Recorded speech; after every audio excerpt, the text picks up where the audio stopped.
Welcome to First Take. We made it. It is officially Friday. Hello, I am Shay Cornett. He is Ryan Clark, holding it down for me in the studio. You see Stephen A. there in L.A. Cam Newton also with us. Hello, Cam. Good morning from What's Atlanta. up, peeps? What's going on, everyone?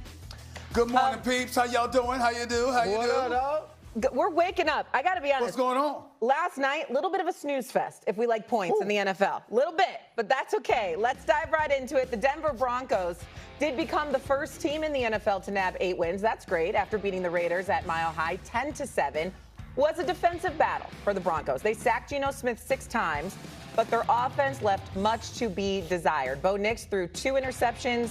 Their offense punted 7 times, only netting 220 yards of total offense. Denver has a firm grip on first place in the AFC West, but scoring only 10 points has got to be concerning. Here is Bo Nix post-game last night. At some point, we got to start moving the football and scoring points. You know, between penalties and just some sluggish football, we're just not playing very good. And it starts with me. I got to be better, and then the rest of the guys will follow along. But we got to find some juice somewhere. We got to find something.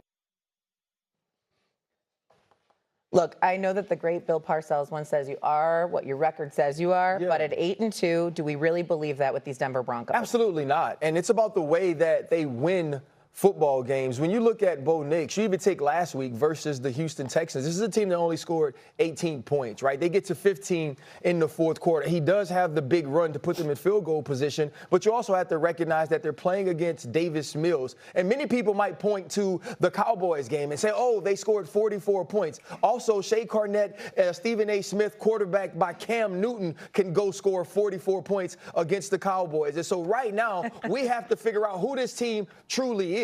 They aren't even the favorite to win the AFC West, and they're a team that's at 8-2. They have to play the Kansas City Chiefs 2 times, starting with next week after a bye. And Bo Nix is a quarterback, to me, who's regressed. We watched Bo Nix ascend last year. He led all rookies in touchdown passes. You expected to see him take that next step. You expected that Drake May type of maturation, and you are not getting that. If Sean Payton doesn't find a way to get Bo Nix going, this team will be home the first week of the playoffs. Ooh. Cam? I like where you at. I like where you at, Ryan Terry, and I'm gonna tell you why. The delusion that has been placed in front of our eyes for the Denver Broncos is this. They've played 3 of the top 5 worst teams in the NFL, in the Titans, the Jets, as well as last night as the Raiders. The only 2 that they missed was probably the Dolphins and the Saints. Now, there's a lot of fluff in their record. Fluff being, okay, we are playing down to our competition. And if you really put a microscope to their 8 wins this particular season, they only have 1 win versus a team with a winning record, and that's the Philadelphia Eagles. But the truth is, when I think about Bo Nix and when I'm looking at what Sean Payton has in him, I think the level of accountability has to be there. I'm seeing a situation last night where a team is suffering from one of 3 things: bad decision-making, turnovers, or just penalties.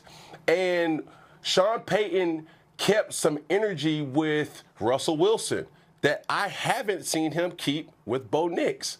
And I know Bo Nix extremely well, know his father extremely well too, and he's a person that needs to be held accountable. And if you tell Bo, or you make Bo, or you put Bo in a position to say, hey, we need you to play better, that's where this team needs to see growth from their quarterback position.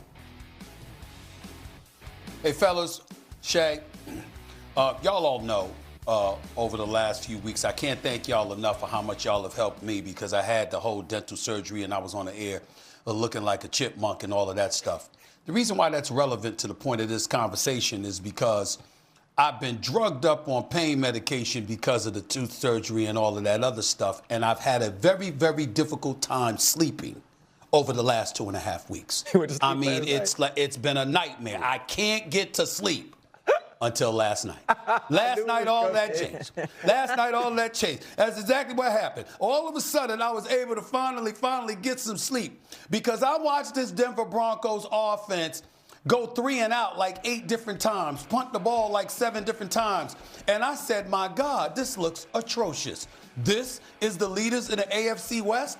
Then I started remembering, wait a minute, Kansas City's a couple of games back, and they got not 1 but 2 games against Denver coming up. Now, I know this defense is real, and they're leading the league in sacks. You know, they got at least 12 to 14 sacks ahead of anybody else in the National Football League. And if you can get to the quarterback, which they can do, okay, you know that you can make things happen for yourself. And obviously, the Denver Broncos can do that, so you can't rule out the possibility that they could beat the Kansas City Chiefs. But it doesn't take away from the fact that their offenses look like straight trash. And when you think of, I'm thinking about Cortland Sutton. I'm thinking about him having like 3 catches. 8 catches for 121 yards over the last 3 games. Last night, 3 catches for 24 yards. I'm looking at Bo Nix complete just 56% of his passes over the last 4 games. And then I'm looking at the talent that they've got on their squad. The J.K. Dobbins, the R.J. Harveys of the world, Sutton I already have mentioned, Franklin as well. You've got talent. And then I'm thinking about, this is a Super Bowl champion coach we're talking about in Sean Payton, who is known for his offensive genius, and he's the play caller. I was happy to hear him say he has to do better, because he has to do better. It's a pretty bad situation in Denver right now. They are not what their record says they are. They are 8-2, that is true, but it's because of their defense. Even Dobbins spoke after the game and said, it's our defense carrying us clearly. It definitely isn't our offense. And then I think about how they lucked up. You know, yeah, you scored 33 points in the 4th quarter against the Giants, but it was the Giants, okay? And so you look at it from that standpoint and look at the games, you know, that they could have lost this season. I'm not impressed with what I'm seeing. I can tell you that much. They are not as good as their record. And like RC said, they keep this up. They ain't going past the first weekend of the postseason. It ain't going to happen. Shay, what's crazy is we're talking about the games they could have lost. This team could actually be undefeated. It took a superhuman play from Justin Herbert to Keenan Allen to beat the Denver Broncos. The Indianapolis Colts actually missed the field goal, and there was a penalty that allowed them to kick another field goal to win the football game. And I get it. When you watch this teams, it is butt cheeks to watch them offensively. Bo Nix is not playing in any way at a high level. But you say to yourself, if Sean Payton can fix what's going on with the quarterback, if he cannot play in panic mode for 4 quarters, what could this team be? Remember, the Kansas City Chiefs were 12-0 in 1-score games. We're seeing the same sort of thing from the Denver Broncos. The difference is we knew who Patrick Mahomes was. We still don't know who Bo Nix is, and that's what gives me trepidation about the Denver Broncos. To your point, 5 of the last 6 wins for the Broncos have been won by 4 points or less. They have to face Kansas City next week. Kansas City's on a bye this week. Broncos are going to have a little extra time now since they played on Thursday. This will be a good litmus test for both teams, I think, next. Các bạn ơi, bây giờ mình sẽ hướng dẫn các bạn làm lá măng củ.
Lan phải trong mẽ, cho nên là Thị Lan hỏi